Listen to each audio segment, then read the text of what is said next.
What did you say, Evan? I'm getting a Kia Stinger tomorrow. I didn't know you were growing a vagina tomorrow. What's up, guys? Welcome back to the vlog. Today we're doing something completely new that you have not seen before, and that is working on the RX-7.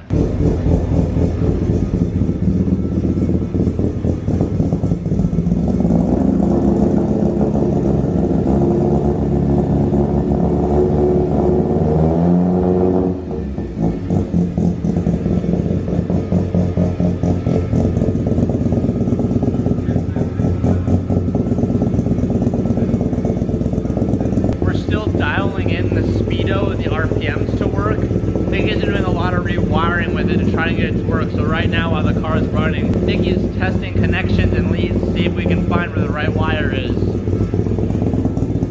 I almost feel like I should just cut all this out because why would you want to listen to the same thing over and over again? But I feel like this is why you clicked on this video.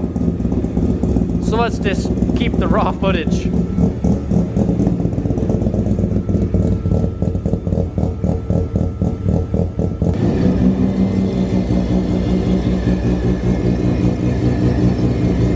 We're gonna be putting the face of the RX-7 back on today, and to do that we're gonna start with the fenders, then move on to the bucket headlights, and then once both of those are lined up, we're gonna move on to the front bumper. But it's not that easy. We've been running into an issue of certain body panels rubbing each other, actually chipping the paint and tearing off the beauty that we got on this car. So we have to be very careful when aligning all this stuff, because one of the main problems that I've been having with this, and I'm assuming this is an RX-7 issue, these two panels love to hit each other, especially in that bottom right hand corner, and I need to go and do some touch-up paint right there because we've already kind of screwed that up just a little bit. But I started off by putting on the bottom bolts of this fender and pushing it as far as I could to the front of the car as possible, and then we started it with this bolt, and then I'm going to tighten this one and then go on to this last one and make sure that all this gapping is even and not rubbing. Also gotta be very careful because you can see this hood is like barely away, and you can see a little touch of black. That's because they are rubbing on each other, and that's what we're trying to avoid. You know, I'm over here just hustling, grinding, and someone's over there just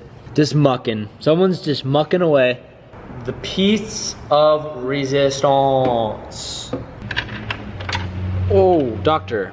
Have to apply a lot of spread force. All right, this is where this gets tricky. Oh, I'm pulling my fender. So one of the most important things to making these bucket headlights look good is making sure that it's centered between the fender and the front bumper.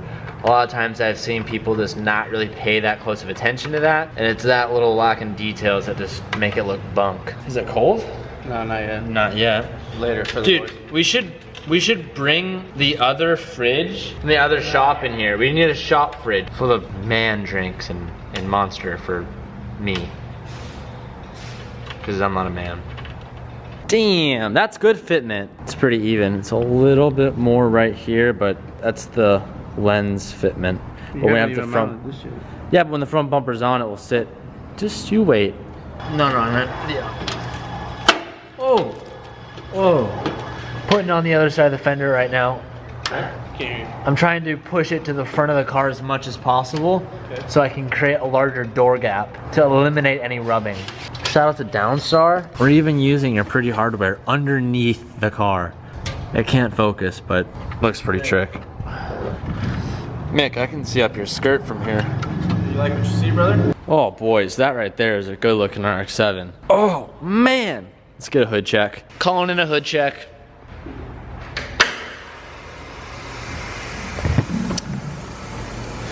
We don't have the hood latch dialed in quite yet, so the hood's sitting high and I'm not latching it down all the way, but that looks pretty good for now. Once we seat the hood down, we're gonna see new gaps. Once we actually put the new front bumper on, since it like closes up against these fenders, it's probably gonna bow this out a little bit more. So everything isn't tightened all the way, but it's a pretty good medium hold tight, if that makes sense. The next thing to do is put the front bumper on. That's gonna require some work because now we have the new radiator, the intercooler, and all the hosing and all the pipes and stuff. We need to make some minor adjustments to the front bumper, which involves cutting, which involves some custom work. One of the cutest things is throughout the whole entire day of us running this car, working on this car, the painters, everyone in here, this guy literally can stay sound asleep.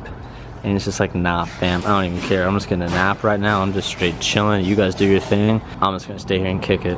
He looks like he's really stressed out at the moment. Yeah, don't, you! I didn't even touch him. You motherfucker, you just woke him up!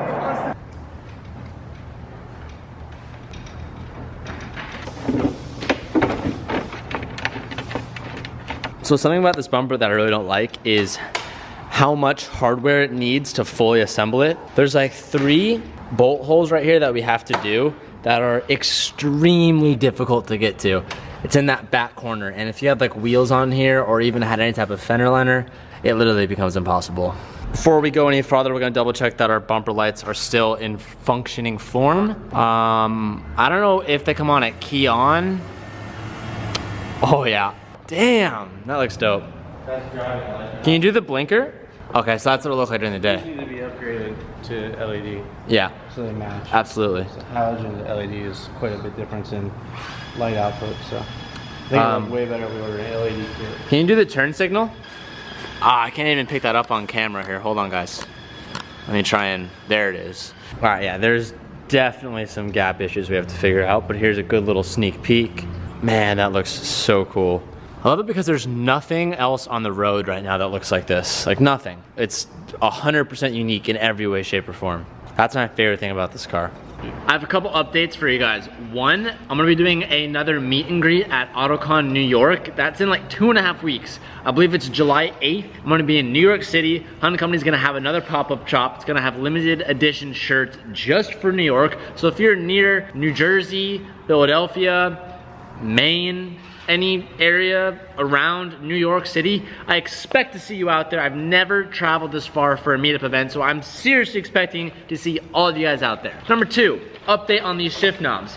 I showed you this production shift knob maybe like a couple weeks ago. Well, I got a second sample in today, and this is what it looks like. Don't pay too much attention to the detail on the logo because we're still finalizing that. This is more of a texture and color finish test, and it's awesome. I heard from you guys the most common sizes that I'm seeing for shift knob threads are Toyota and Nissan, which I believe are the same thing, Subaru, and then I think Honda. I think that's what the main threads were. So update on that, they're coming soon. I would say maybe a month or so, and that's when I'll probably release the actual product. Rather than just like going online and just like getting some crappy shift knob and putting my logo on it, which that's what a lot of other people and brands do. I'm actually taking the time to do a custom knob exactly to how I like it, and the material, the finish, the color, the imprint, everything down to the grams of how much it weighs. It's taken me a while, and I think that fit and finish detail is just gonna make a way better product in the end. So Grams?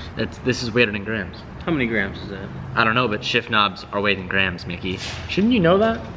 I did know that. But I want to know how many grams that shift knob is. I don't know. It's heavy though. It is heavy. 60 grams? It's like a cannonball heavy. I don't know, but it's very heavy. Like, you can hear it slap my hand. This stuff's heavy. All right, last update. Do not forget, this Thursday, thehundquarters.com is gonna be releasing steering wheels, banners, and license plate frames. So I'm gonna keep you guys updated on that, and tomorrow I will remind you, but that's gonna be for sale on thehundquarters.com and nowhere else, so do not forget that. Yes, and we also have one Evan Beckerman for sale. So if you're looking for a chotch, we've got one. Yeah, we're looking to get rid of ours. We got good use out of it, but just lately, I just can't handle it. So we're putting up, we're gonna put ours up for sale. Update on the painting situation. They did another coat of black paint today, and they did the doors. Originally, they were gonna leave them brown, but then as we were looking at it, we're like, nah, that does not look good. So they had to put primer on the doors, and then they spray painted the doors black. You guys still don't know what the color of the wall is gonna be quite yet, but all of that is done, and this is about to do all the rest of the roof and on the walls. So it's probably still days and days out, but that's good progress. Black ceilings here, and we got black ceilings here. Nice, dude. Oh, that's so cool. There was an agenda I had for the RX-7 today, and that's all I had time for, dealing with the movement of the new shop and all the construction stuff that's going on today. It was kind of hectic. I hope you enjoyed it. The RX-7 is on track and will soon hit the streets. The last couple things we're waiting for are a drive shaft and our wheels to get finished, and once that's done, there's really not more left to do for that car other than figuring out some of the wiring. Thank you guys so much for watching today's video. As always, I will see you first thing tomorrow. Peace out and keep moving forward. And I'm feeling